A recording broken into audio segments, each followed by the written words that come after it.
കോട്ടയത്ത് നിന്ന് ട്രിവാൻഡ്രം പോവുകയാണെങ്കിൽ നിലമേൽ കഴിഞ്ഞിട്ട് ഒരു സ്ഥലമുണ്ട്. നിലമേൽ കഴിഞ്ഞ് ഏകദേശം ഘട്ടത്തുമല എന്നൊരു സ്ഥലമുണ്ട്. അവിടെ വരുമ്പോൾ ചെറിയൊരു വലത്തോട്ടൊരു വളവാണ്. കോട്ടയത്ത് നിന്ന് പോയി വരുവാണെങ്കിൽ ട്രിവാൻഡ്രത്ത് നിന്ന് പോരുവാണെങ്കിൽ ഇടത്തോട്ടൊരു വളവും ഇങ്ങനെ റബ്ബർ തോട്ടമൊക്കെ കാണാം സൈഡിൽ. ഇവിടെ വഴിയോരക്കട എന്നൊരു ഇതുണ്ട്, കട.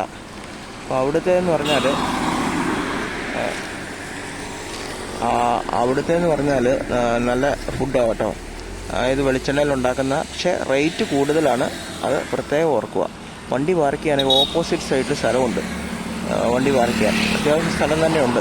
പിന്നെ രാത്രി പാർക്ക് ചെയ്യാൻ സ്ഥലം ഉണ്ടാവുമെന്ന് എനിക്കറിയില്ല. കാരണം അത്യാവശ്യം 8 മണി വരെ നല്ല തിരക്കായിരിക്കും. പിന്നെ പകലും നല്ല തിരക്കായിരിക്കും, ഇല്ലെന്ന് പറയുന്നില്ല. നല്ല തിരക്കായിരിക്കും. വഴിയോരക്കട, ആ കാണുന്ന വഴിയോരക്കട. അപ്പം അതുപോലെ ട്രിവാൻഡ്രത്ത് നിന്ന് പോരുവാണെങ്കിൽ ട്രിവാൻഡ്രം കേശവാസപുരത്ത് നിന്ന് ഒരു 32 കിലോമീറ്റർ ഉണ്ട് ഇവിടം വരെ. കേശവാസപുരത്ത് നമ്മൾ കൗണ്ട് ചെയ്യുവാണെങ്കിൽ ട്രിവാൻഡ്രത്ത് നിന്ന് കോട്ടയം പോകുന്ന റൂട്ട്.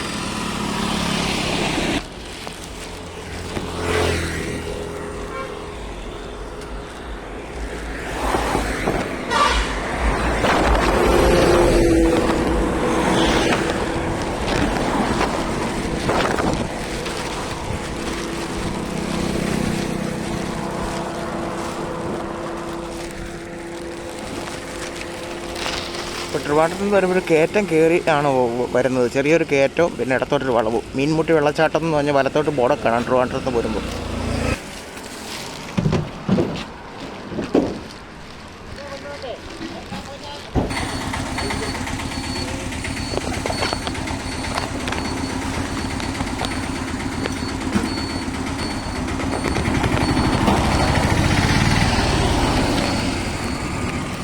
അപ്പോൾ ഞാൻ വെക്കുവാണ്.